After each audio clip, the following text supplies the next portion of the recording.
evening, everybody, and welcome. My name is Melanie Gerlis, and I'd like to take this microphone from my colleague Sebastian and welcome you all here on behalf of the DAX Foundation. First of all, a very special thank you to Rennie Gimpel for being a very generous host and allowing us to have the talk here in Gimpel Fils. We love being in Bethnal Green, but it's lovely to be in Mayfair. So, welcome to tonight's talk. The news hot off the press from the auction houses is that it's been a very buoyant series of sales. So, tonight's talk will, I hope, open up some opportunities for how artists and estates can benefit from the value chains of the art market.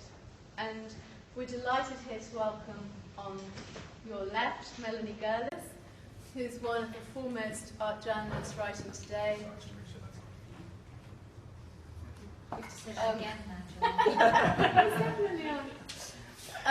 Melanie, who's written about the nuances and intricacies of the art market and how it transforms value, and how also we kind of can interpret the machinations and transactions of it. Some of you might have read about the gallerist Andrea Rosen in New York, who recently announced that she was closing her gallery and would now focus solely on representing the work of a single estate, that of Felix González Torres, and that she's not going to represent living artists anymore. So quite an interesting development for someone who has been passionate about, we were talking about this earlier, about Felix González Torres' work, and now just wants to focus entirely on that, and working also with the David Vernon Gallery. And to your right here, I'm delighted to welcome our special guest tonight, who is Loretta Würtenberger, who with Melanie is going to talk about some of the insights that she gained from a very long and laborious research process, writing this book, which I believe some of you have already, I know some people in the audience have already read. And if you haven't read it and would like to, there are some copies at the back there. But I didn't tell you this, Loretta, but I met the artist Susan Hiller last week, and she said, "Jelaine, I've read all the books on art estates, every single one, and this is the best." So it doesn't come higher praise than that. Just before we start, a couple of words about the DAX Foundation. I'll put your book here so everyone can gaze upon it, Loretta, and you can refer to it. So DAX Foundation's principal project is Art360, which is ostensibly a project to support artists and artists' estates on their archive management and legacy planning. And as a charity, we've been fundraising for this project, which is a £1 million project, and we've raised about £450,000, still hope to raise some more money so we can work with 100 artists and artists' estates and make a real difference, not only to them, but their capacity to safeguard and look after their legacy for future generations. And so on your forms, you'll have seen these delightfully designed support us brochures.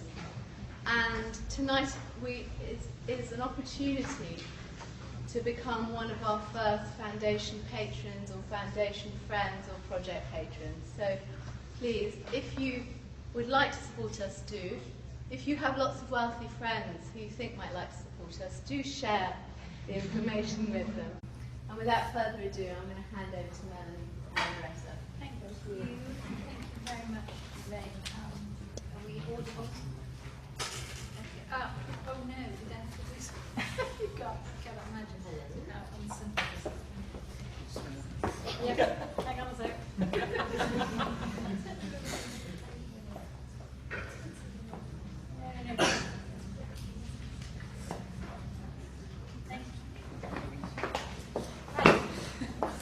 Remember that's the next one. Right, it is on. That's good. So can you all hear us?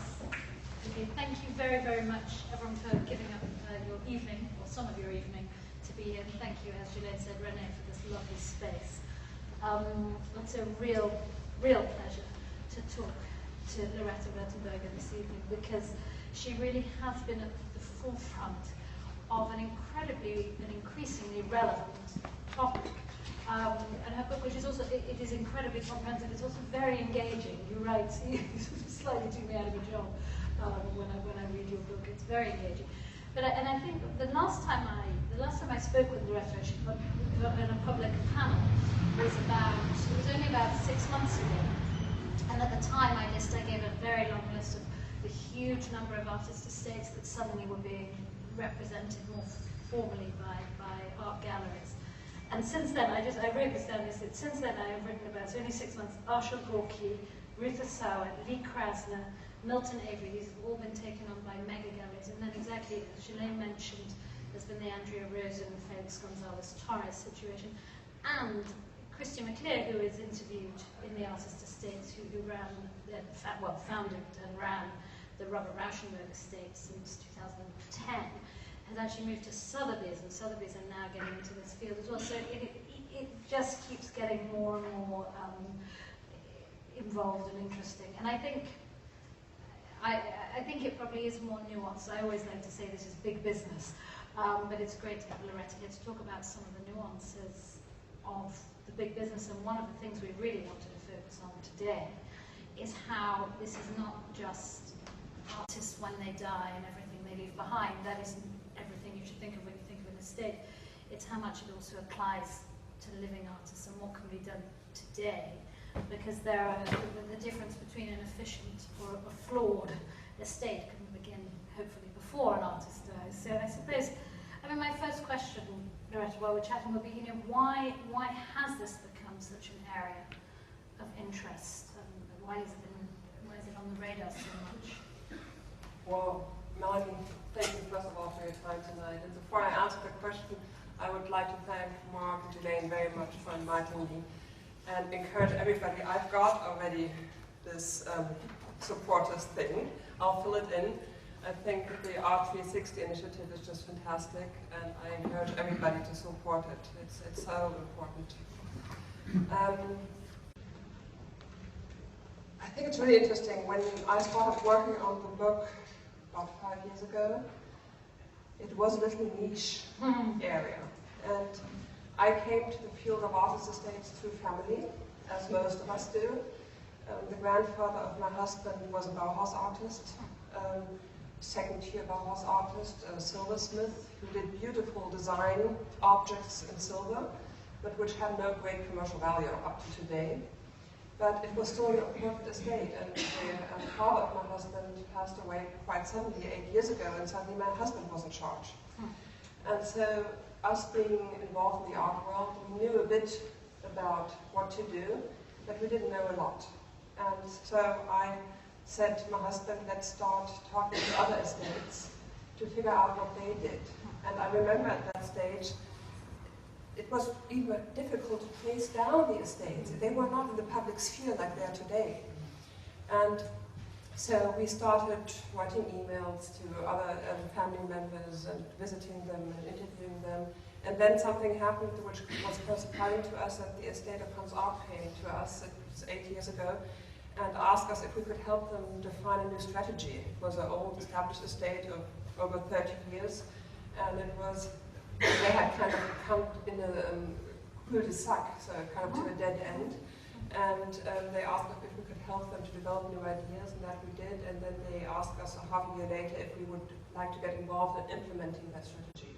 And that's how our whole involvement came up. And what we've been seeing in the last more or less 5 years is just amazing. And suddenly the topic is everywhere in the newspaper, it's with the galleries, it's big business. It is. And the question is, why is that so? And I think there are various answers to that. One is certainly, we all have seen the professionalization of the art world, going through various angles of the art world, and why should that stop for the topic of artist estates? Then you have the aspect of galleries, especially big galleries, fighting for works of living artists. They're in huge competition for the good and expensive works. And that's why a couple of years ago the clever galleries turned to a new source of works they could count on, which are works provided by artist estates. Which often haven't been seen before. They're often Yes, they're fresh. They're kind of fresh. The estates often own many works. The artist often has found his place in art history, so you have a secure position. And so that's, I think, a commercial answer to the question, but I think there's also a different answer on a more holistic view to it, which is that I think we live in a phase of a memory boom. And we see it in the political sphere, that people want to reconnect to where they come from. We see it, but also in an art historic sphere. I think it's important for people to know where is their history. And artist estates are the safeguarders of art historic positions. And I think their position is valued more and more as the safeguarding position they're in. And I think that's also a reason why artist estates have become more important. I like the memory boom, actually. I think that's a great, and it's a bit, people doing their family trees. Yes. But was that when you were going through your grandfather-in-law's stuff, was there anything you thought, gosh, I wish he'd done this when he was alive? What sort of things do you wish he'd done when he was alive? That's a wonderful question, because I did from a book more than 50 interviews with artist estates, of which 12 are published in the second part of the book. And I asked each of the heirs always the question, what would you have wished for by your father, by your grandfather, by your husband who has passed away? And even those who did leave a will, all of the children said, I wish they would have been more specific.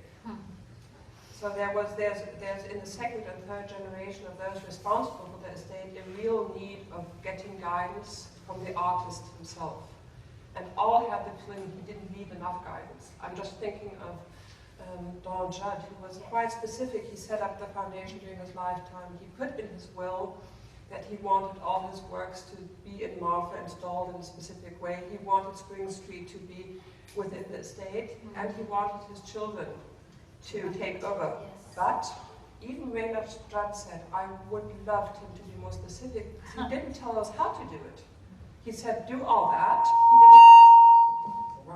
He didn't leave us any money, and he left us artworks, but he didn't help us, and he didn't give us any instructions on how to do it. Yes.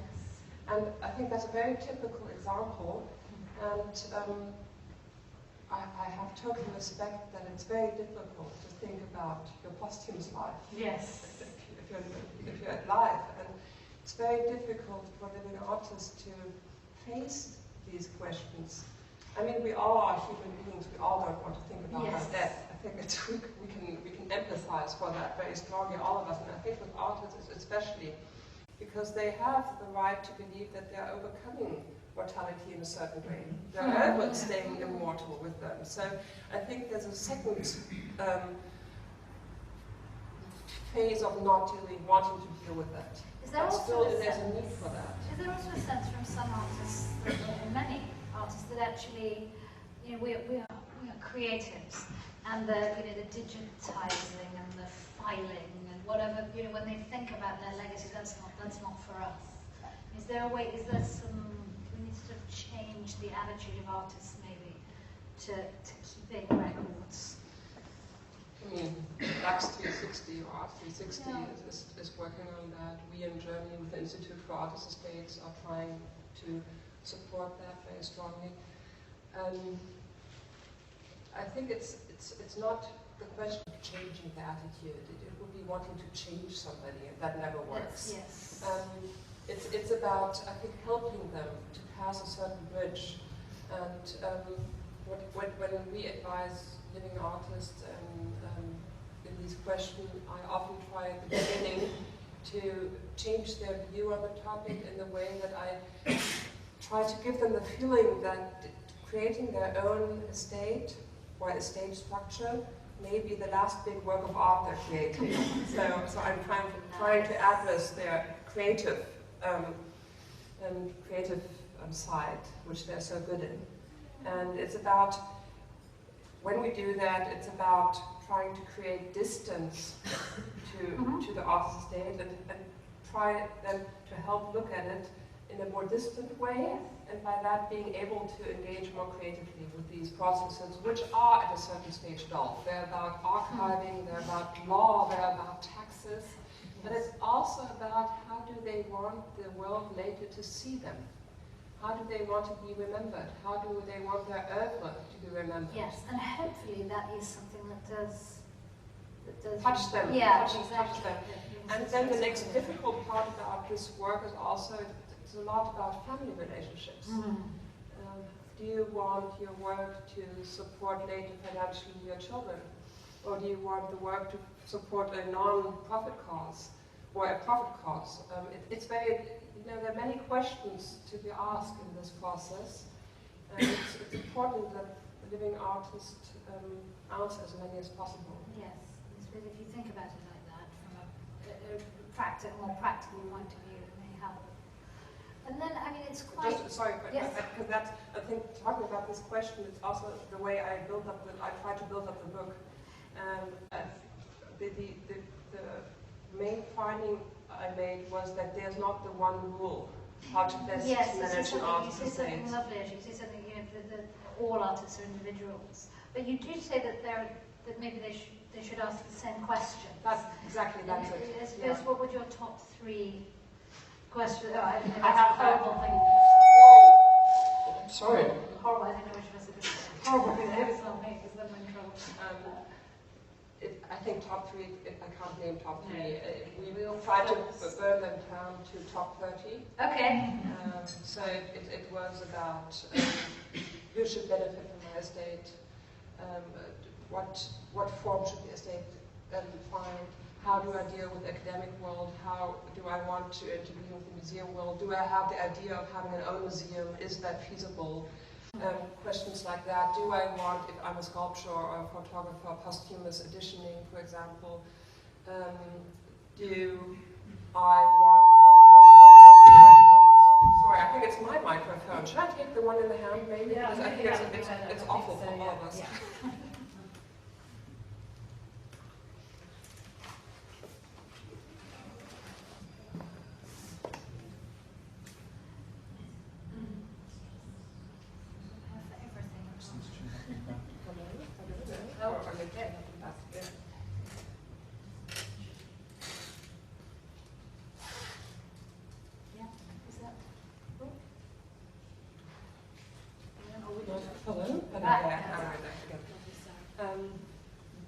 So, do I want posthumous editing, for example, if I'm a photographer or a sculptor? Yes. And all these questions. Yes, Henry Moore was saying you can finish this edition, but after that you don't know more, and then it's very interesting.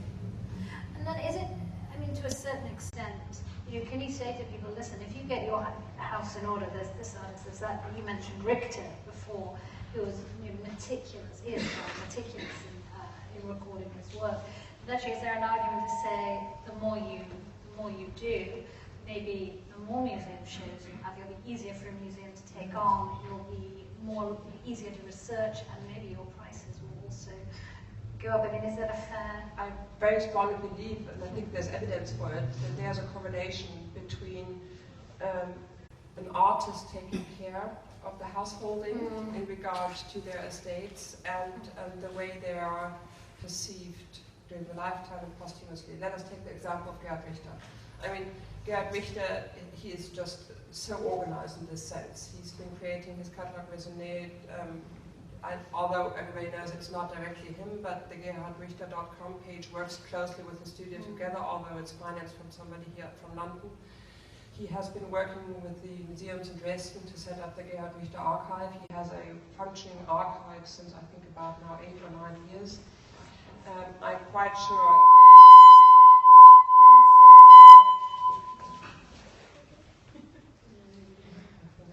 I think it was that one now. we switch with these here. And if you look at his colleague and contemporary Polke, who passed away, I think it's 4 years now, And he wasn't that organized in this regard. And after his death, there were some discussions between Auguste von Nagel, his widow, his children. It took a while to kind of establish the form of the estate. There were discussions about the galleries, Gordon Wenneklaassen and Werner trying to secure also the estate, then it going to Zwirner. And I think there's a reason why there's still such a price gap between them, although they are historically, I think, arguably both so important to the development of art in the 20th century. So I'm sure that I could bet on that when Gerd Richter at some stage passes away. I'm sure there will no questions to be answered in that regard. Looking back to history, if you look at how well Henry Moore during his lifetime took care of these matters and his estate and also his reputation and his market benefited from that tremendously posthumously. If you go back even further, if you look at how Paul Klee was very meticulous, taking into account his, during his lifetime what he did, he always looked at the works and he categorized his works. And the works he found the best, he kept in order to later finance his estate. And he put on the back of the works 3 letters, SKL Sonderklasse. And the Sonderklasse works were the ones which were supposed to go in the estate and later finance the estate work. And I think also his position and his recognition later benefited extremely from him being so visionary in doing that during his lifetime. And it is taking some sort of control. There's a great idea for you to divide in your works.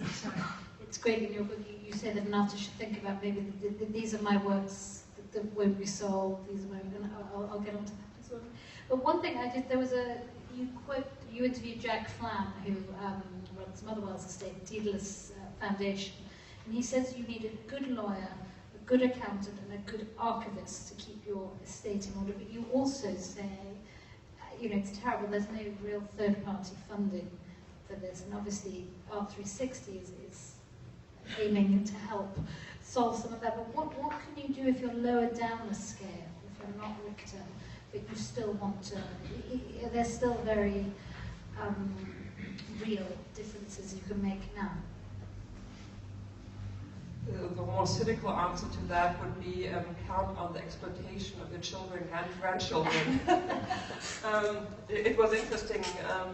I had a very interesting chat just this morning with Saskia Spender of the Ashar Gorky Foundation.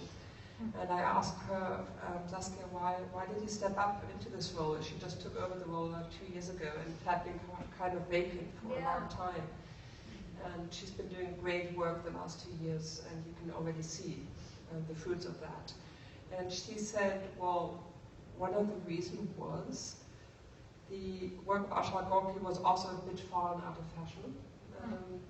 The market wasn't there where it should be, and we couldn't afford third-party advice on this, or third-party management on this.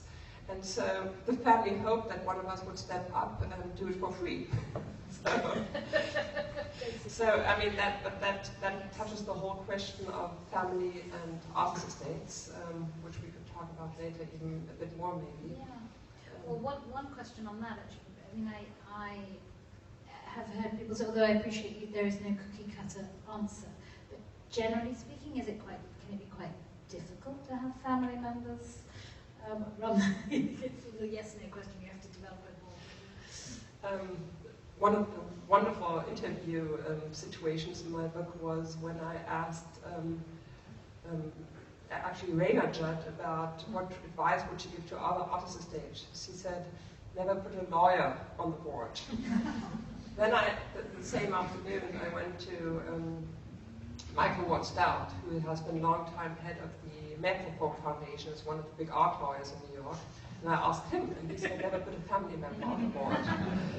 So, I mean, that shows where the whole question is leading to. I think family engagement is, first of all, for many, many, many estates, the one surviving. The one surviving column they're standing on, especially for smaller and mid-sized estates, where the financial benefits are not that great. And they could never do it without family support. And so that is definitely a pro. A pro is also you never get so emotional and close engagement than with a family member. It's just the way it is. And many family members know a lot and they're a great source of know-how when they're dealing with the artist owner. On the other hand, family members are often a bit too close emotionally. And I think it's about balancing this closeness and combining the attachment and the commitment of family members with the know-how of third-party and independent advice. And I think there the key is in combining both. And then there's the third aspect to it. There are many family members who don't want to take over the job. You know, they want to be a doctor, they want to be a teacher, whatever. They don't want to be an estate manager. And they're happy if their parents are dead. I mean, it's a bit cynical, but you know, you reach a phase in your life where you want to have a distance to your parents. You love them, or you don't, or whatever. But you want to live your own life. Yes. And if you deal with the estate of a parent, or I think with grandparents it's a bit different, but with a parent, you get an emotional closeness where you really have to figure out who am I, and who am I in a self-confident way next to this Übervater or Übermother. And I think that's also a reason why you often see very successful grandchildren in this business. I was thinking of Sandy Rower being the grandchild of Alexander Calder, or even with the Saskia Spender I just talked about being the granddaughter of Asha Gorky, because they have, per definition, a larger distance to the person with whom they're dealing. And I suppose we're sort of talking about conflicts, or you know, that's an emotional versus maybe a practical conflict. But what about the conflict in the market? You know, that if you're all these art dealers who are taking on estates, and the dealer, you know, you think traditionally wants to go out and sell as much as they can, but it's not always in fact, you say quite clearly, it's not in the interest of an estate to sell everything, because you have to think of it differently. How can do conflicts arise, and how can that be managed?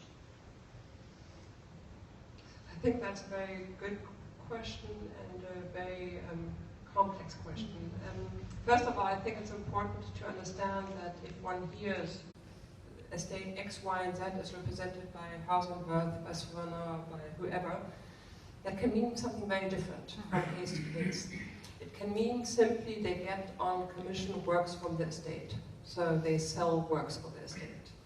It can mean they sell works from the estate and they help with archiving. It can also mean they will sell works from the estate, they help with the archiving, and at the same time they take over the whole management of the estate. So I think it's important to look at each case separately and to see how deep is the involvement of the gallery with that specific estate. And it can differ from estate to estate within the stable of one gallery very strongly. I think no estate can work without the help of a great gallery, because you need the market. I very strongly believe that good estate work is based on three columns. One is the museum side, the academic side, and the art market side. And they interlink very strongly in today's art world, if you like it or not. What is shown in the museums is bought, what is bought is shown in the museums, and what is shown in these two areas is written about. So there's a very strong interlinkage, and only if you deal with these three columns actively from the perspective of the estate, you can get the best out of preserving the artist's oeuvre in a contemporary dialogue on it. And if a gallery takes over the whole management of the estate, I find it's often problematic, because you pointed it out. I mean, the gallery has commercial interests, which is totally fine, but an estate must sometimes think differently. They must sell works because there's no sell them outside funding, but they should sell as little as possible, as much as necessary.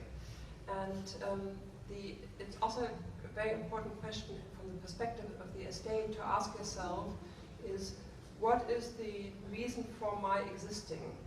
And what is my role I want to take in the future? And if I, for example, want to enhance the academic research on an artist oeuvre, it's important that I have control of the archive. Having control of the archive means I have to know all the provenances, I have to keep all the files within the estate. And that again touches the relationship to the gallery.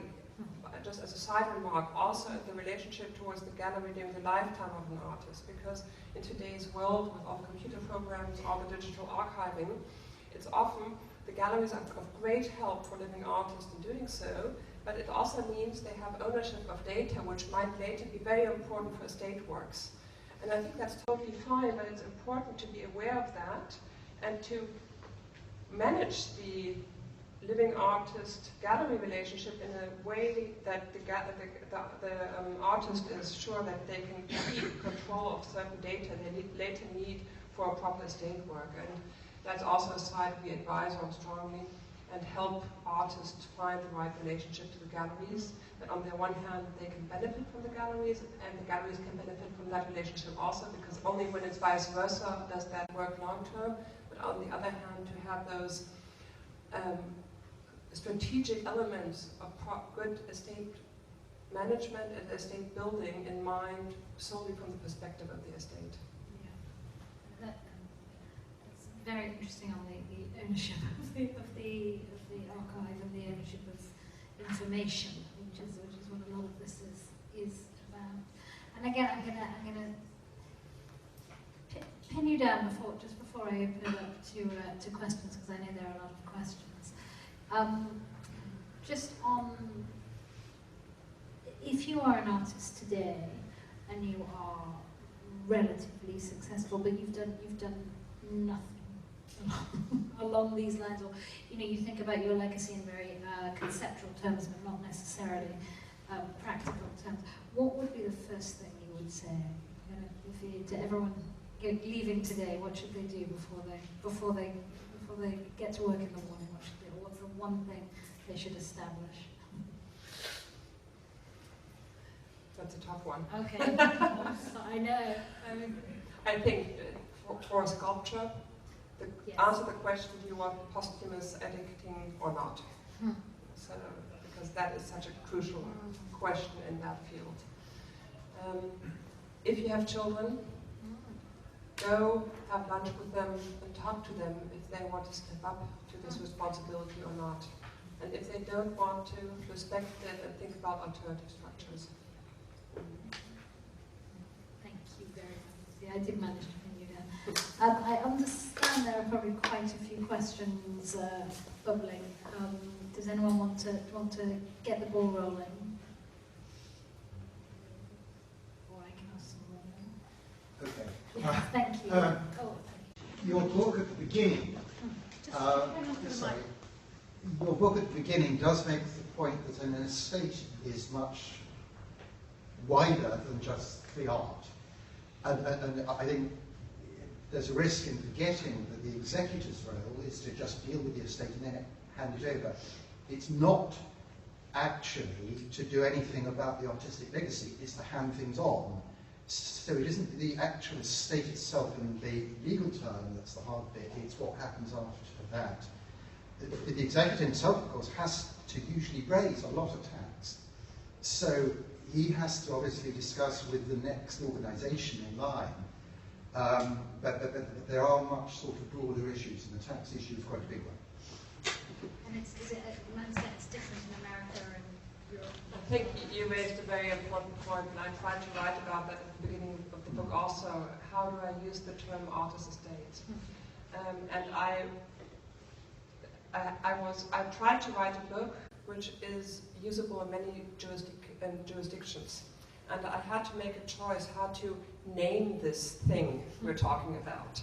And I know that in the Anglo-Saxon world, the phrase artist estate is used also much more technical than, for example, in the continental European area.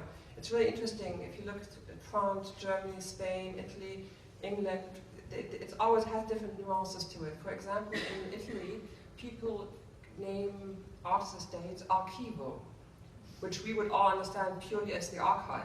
But that's the terminus non-technicus for an artist estate in the non-technical term of the word we are using it tonight. And I was thinking a lot about, at the beginning, can I use, in the English translation, because I wrote the book originally in German, the technical phrase of artist estate about what we're talking about, being aware that the executor role and the artist estate in their technical sense is a limited time period, and then giving over to a non-profit foundation, for example, or to the heirs in their personal property situation. So you're totally right to pinpoint that in the technical term of the word, the executor has a different role, and what I'm talking about is more about the phase afterwards. But I had to find a solution to this, to not make it only a legal textbook, and how to name this, what we're talking about. So I used the phrase artist estate in a non-technical sense of the word. But if you are appointed as the art executor, Yeah, there isn't a lot you can do. No. really written about it over here. And the role of the art executor, Yes. what they are responsible for doing is pretty vague, actually. I think that would be a really important book to be written by an English lawyer. I agree with myself. Yes. But although I'm a trained lawyer and I was a judge, I tried not to write a legal textbook, and I had to kind of make compromises with the right phrases. Yeah. Is there another question? Maybe someone else. Hi. You talked about the role of the family and also of the gallery in terms of the estate, but it is an interesting move recently with Sotheby's creating this role as well. What do you see as the benefits or the pitfalls of an auction house dealing with artists' estates?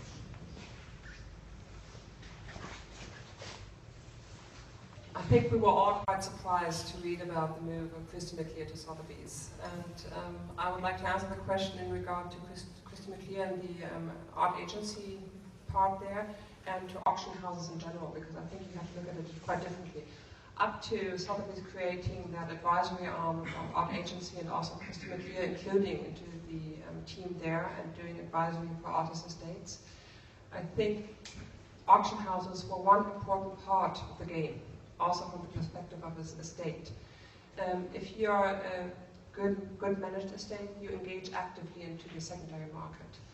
And I encourage estates a lot to not only give work to a gallery and then let them do the market side, but to create their own know-how on the market side, to work actively with the galleries, also monitoring and maybe even engaging actively into the auction part.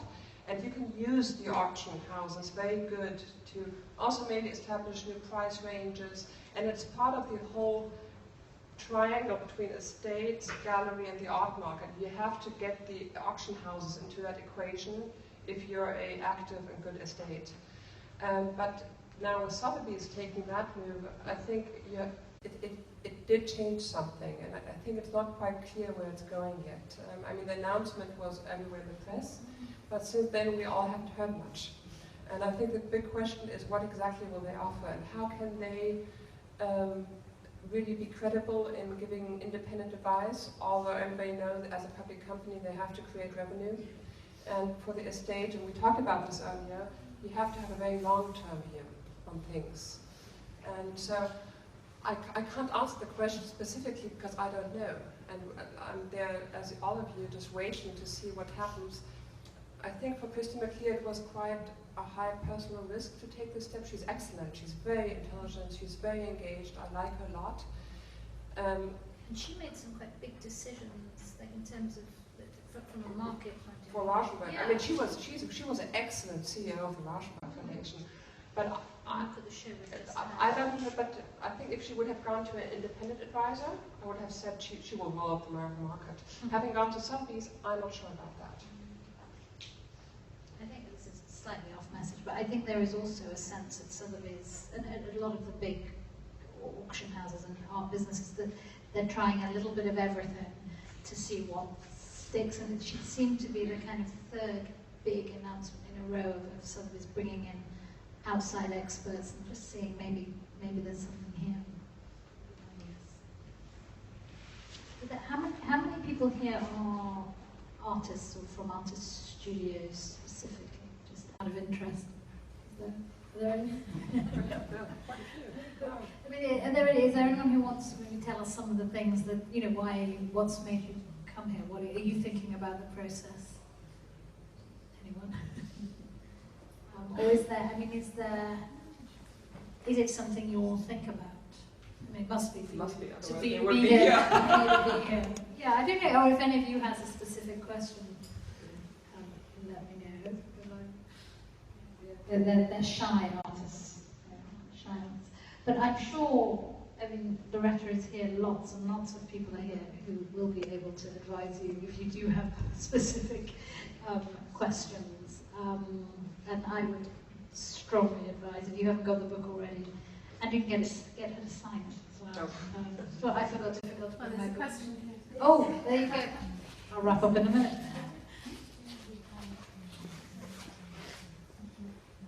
Some artists are setting up prior to their final departure a trust fund. Could you please tell us a little bit more about this aspect? Because obviously it's a big financial involvement. And yeah, just some ideas around this would be very appreciated.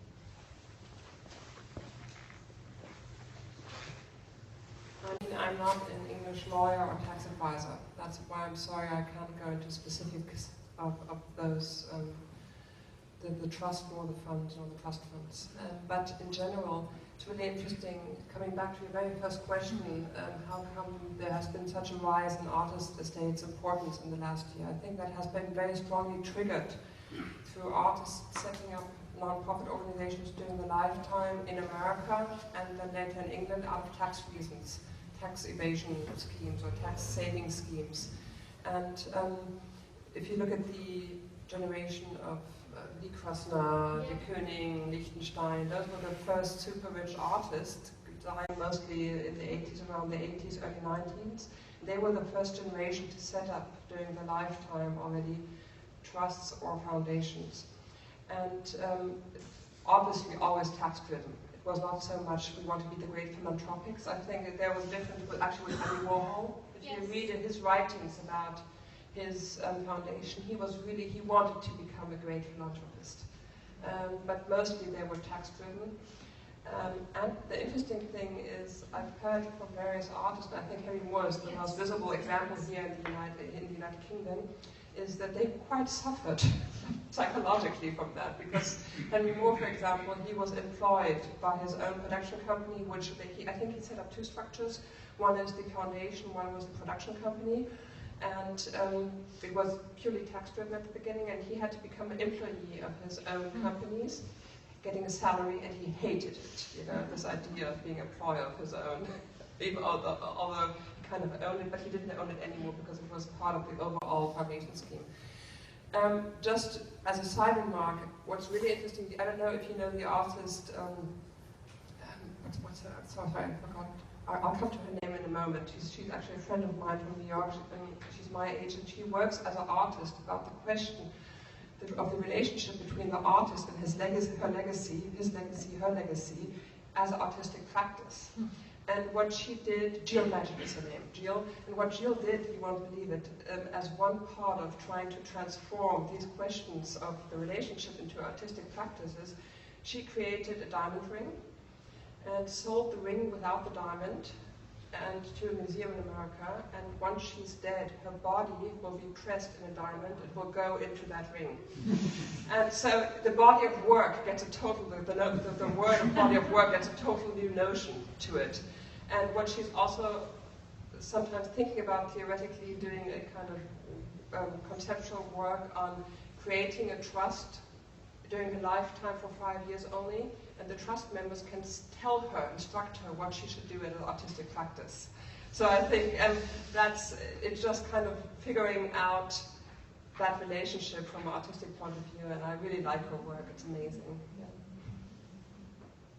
I think that's the best advert for, you know, making it your final piece of work. I think Henry Moore just needed you to tell him that what he was doing was not earning a salary, but creating his work. Yeah. Did I see one more hand up, or did I dream one more hand up? But thank you very much, and thank you for ending it. That diamond is, I think that's going to live with me for a while. That's a genius idea. Thank you for your time and your thoughts. Thank you all for listening.